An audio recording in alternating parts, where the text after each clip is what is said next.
Ramzan sugar mills case Lahore की एहतसाब अदालत ने हमजा शहबाज के जुडिशल रिमांड में 9 अगस्त तक तौसीह कर दी। अदालत ने शहबाज शरीफ की आज हाजिर से इस्तिस्ना की दरख्वास्त भी मंजूर कर ली। इसी पर बात करते हैं, शकील सईद हमारे साथ मौजूद हैं। शकील सईद, बताएगा इस केस के हवाले से कब तक हाजिरी से इस्तिस्ना दिया गया है शहबाज शरीफ को, और दोबारा से 9 अगस्त तक जुडिशल रिमांड भी मिला है हमजा शहबाज को?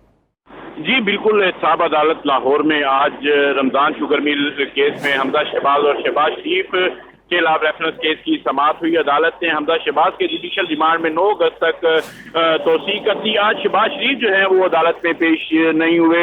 अदालत में उनके एक दरखास्त दी गई उनके वकील की तरफ से हाजिरी माफी की, जिसमें कहा गया था कि सेनेट इंतखाबात की वजह से वो अदालत में पेश नहीं हो सकते, उन्हें हाजिरी माफी दी जाए। अदालत ने इस इस्तदा को मंजूर कर लिया और आइंदा समाअत पर शहबाज शरीफ को अदालत में पेश होने के अहकामात जारी कर दिए, जबकि हमजा शहबाज को 9 अगस्त तक जो है जुडिशल रिमांड पर जेल भेज दिया गया। अदालत के हिसाब अदालत के जज वसीम अख्तर ने बतौर ड्यूटी जज जो है रमजान शुगर मिल रेफरेंस की समाअत की।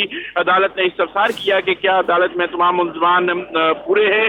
शहबाज शरीफ के वकील ने शहबाज शरीफ की हाजिरी माफी की, इस मौका पर दरखास्त जमा करवाई और कहा कि शहबाज शरीफ इस्लामाबाद में चेयरमैन सेनेट के इलेक्शन में मसरूफ है।